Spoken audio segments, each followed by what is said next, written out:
नमस्कार, मी कृपा सबकाय news uncut मध्ये आपलं स्वागत करतेय। आढावा घेऊया टॉप 10 घडामोडींचा।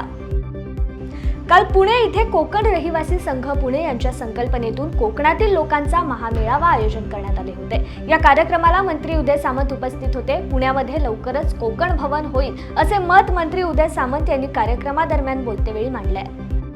शासनाच्या विविध योजना खेड्यापाड्यातील जनतेपर्यंत पोहोचवाव्यात यासाठी शासनातर्फे सर्व पातळ्यांवर प्रयत्न केले जात आहेत। लाभार्थ्यांना पात्रतेनुसार शासकीय योजनांचे लाभ मिळून त्यांचा सर्वांगीण विकास व्हावा या उद्देशाने राज्य शासनाने शासन आपल्या दारी अभियान सुरू केलं असून महिला आणि बालकल्याण विकास मंत्री आदिती तटकरे यांच्या हस्ते रायगडमधील म्हसळा येथे लाभार्थ्यांना अनेक योजनांचा लाभ देण्यात आला।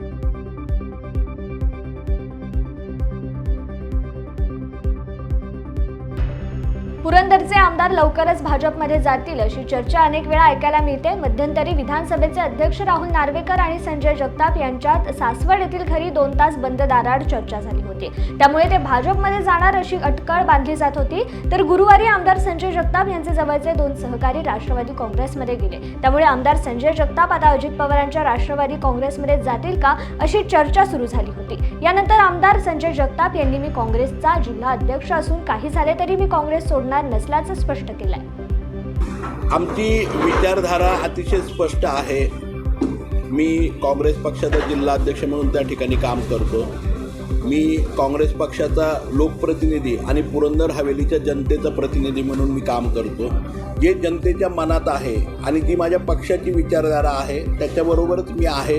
कोण कुठं गेलं याच्यापेक्षा जास्त पुरंदरची जनता आणि माझी विचारधारा काय आहे हे मला वाटतं महत्त्वाचं आहे। आणि मी चंदूकाका जगतापांचा मुलगा आहे। चंदूकाका जगतापांनी कधी विचारधारा सोडली नाही आणि मी कधी माझी विचारधारा सोडणार नाही। ज्या गोष्टीला शब्द देतो तो शब्द शेवटपर्यंत कसली समस्या किती संकटन अडचणी आल्या तरी त्या शब्दापासून मागं हटायची अवलाद चंदूकाका जगतापांची नाही आहे।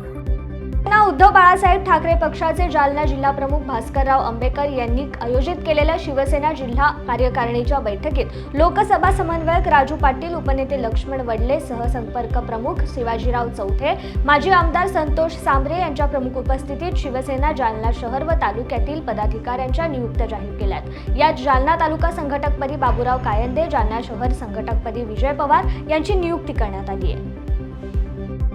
आद्य क्रांतिगुरू लहुजी वस्ताद साळवे यांच्या राष्ट्रीय स्मारकाची मागणी गेल्या अनेक वर्षांपासून मातंग समाजाच्या विविध संघटनेच्या वतीने करण्यात येत होती। अखेर आद्य क्रांतिगुरू लहुजी वस्ताद साळवे यांच्या स्मारकाचे भूमिपूजन करून मातंग समाजाची मागणी पूर्ण केली गेल्याने मातंग समाजात उत्साहाचं वातावरण पाहायला मिळत आहे। आद्य क्रांतिगुरू लहुजी वस्ताद साळवे यांच्या स्मारकाचे भूमिपूजन मुख्यमंत्री एकनाथ शिंदे, उपमुख्यमंत्री देवेंद्र फडणवीस व उपमुख्यमंत्री अजित पवार यांच्या हस्ते काल संपन्न झालं।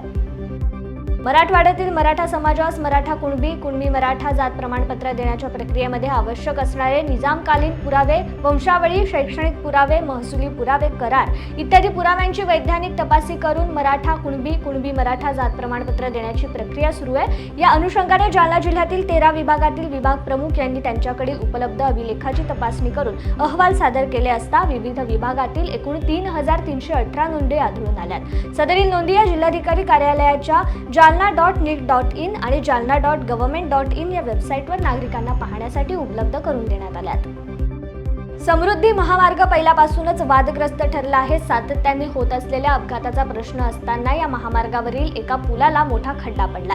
हा केवळ खड्डा नसून समृद्धीला शिंदे फडणवीसांच्या भ्रष्टाचाराचे पडलेले हे भगदाड आहे अशी टीका काँग्रेसचे प्रदेशाध्यक्ष नाना पटोले यांनी केली आहे।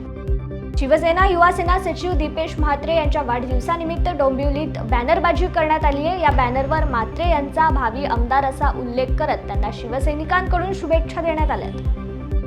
राष्ट्रवादी काँग्रेसचे नेते उपमुख्यमंत्री अजित पवार यांनी बंडखोरी केल्यानंतर आता राष्ट्रवादी पक्षात उघड 2 गट पडलेले आहेत। त्यामुळे लोकसभा निवडणुकीत बारामती लोकसभा मतदारसंघाची चांगली चर्चा होती।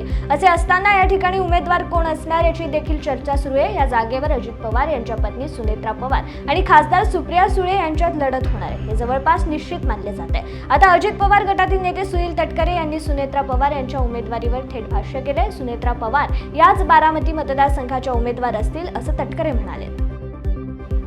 काँग्रेस खासदार राहुल गांधी यांची न्याय यात्रा 12 मार्च रोजी गुजरातमधून नंदुरबार जिल्ह्यामध्ये प्रवेश करेल. त्यानंतर धुळे, मालेगाव, नाशिक आणि वाडा मार्गाने त्यांचे ठाणे शहरात आगमन होणार आहे. ठाण्यात 16 मार्चला जांभळी नाका येथे राहुल गांधी यांची सभा होईल. सभेसाठी व्यासपीठ उभारले जाणार नाहीये. 17 मार्चला दादर चैत्यभूमी येथे या यात्रेचा समारोप होणार आहे. या बातमीसह टॉप 10 मध्ये इथेच थांबूयात. पाहत रहा न्यूज अनकट. धन्यवाद.